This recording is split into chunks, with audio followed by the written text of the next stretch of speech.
To sani nitiere paro moro mos kuom ng'adi, sani nitiere paro moro ni kembe gi koso nego gidog e lwet ji giwegi koso gidong e lwet sirkal. Mane maber in kaka japur mar niang'? Adwa wacho adieri maduk.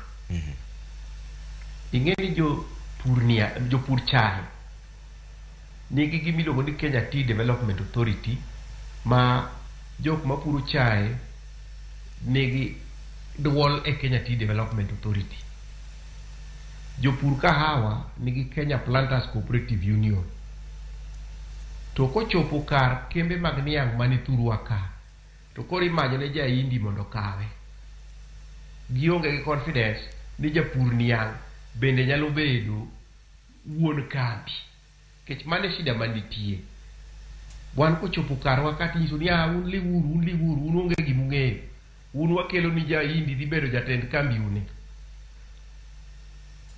Mane e shida maduong' manitie. To ka kambe gi onego bene sirkal sani wuok to wegi e lwet jopiny, e lwet jopur mag area ka area. Nikech jopur mag areas go have proven ka igni 45 almost 50 years ka supply these companies gi raw material. They are able.